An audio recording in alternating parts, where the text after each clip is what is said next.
Лековит може да изсмеха, но не когато е за чужда сметка. Екип на Нова се срещна с младия Янко Радев, младия Мерин Джей от варненското село Градинарово. Клиповете с негово участие буквално взривиха социалните мрежи, а репликите от тях се превърнаха в култови. Причината за срещата ни – 35-годишният Янко иска обезщетение за това, че е добил популярност без да го иска. Да припомним, че през май мъжът се обърна към предаването "Съдебен спор" по Нова телевизия с искането да води дело за това, че не му разрешават да вижда сина си.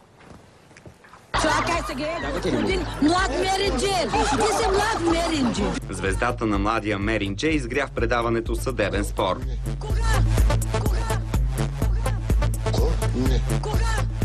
Аз не искам се да ме млад Мерин Джей. Аз не го казвам това, ама Мерин Джей, това е с моите тениски. Фанелки има тениски. Твоя образ се използва. Тоест не е образа ми, но Мерин Джей, който го викате на... Ама Мерин Джей, то някаква марка ли е станала? Марка стана, тя е идентично много голяма вече. Кока-кола. Ето наскоро вече има и фафла Мерин Джей, която с бабата излязала.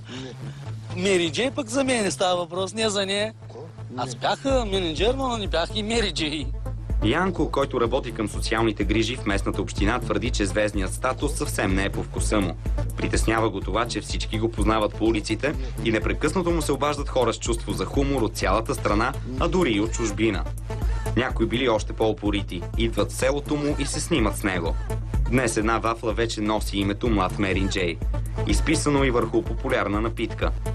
А телефонът на самия Янко звъни с парчето "Млад Мерин Джей Кючек". Но това само когато се обажда бившата му жена.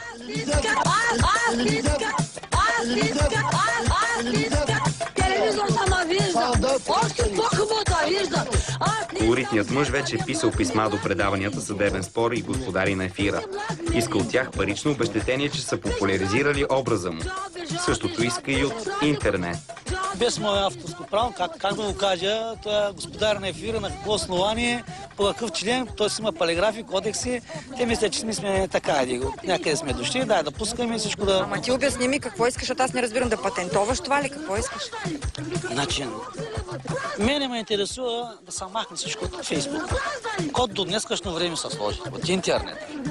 И както обиди, толкова работи, момчета, момичета, няма значение, дори даже са дошли, са снимали с мене, както и с бабата си го са дошли. Кога идваха ли да се снимат с тебе хора? Значи имаше така момичета, млади момичета, които грабнали са от Нови пазар Шумен, хоп, тук. Това не е ли хубаво, имаш почитател? Аз имам, аз ги уважавам, но не по такъв начин, пък да ти кажа, имаш кола, млад Мерин Джей, ние сме търсим от колко време, става 2 дена, 3 дена, нямате телефони включени, искаме да се срещнем и... Иначе Янко е категоричен, че може да менажира всичко. Неговото село пък спокойно може да се превърне в туристическа дестинация. И без това все повече хора идват, за да се запознаят и снимат с него.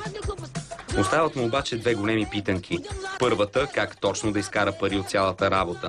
И втората, дали пък и бившата тъща на Янко също няма планове да търси права върху израза "млад Мерин Джей". Как се откажа, като той е мой вече? Праздали! Докато ще го спокзали вътре! Ти докажи! Докажи ти! Аз съм като няма го стая! Кога?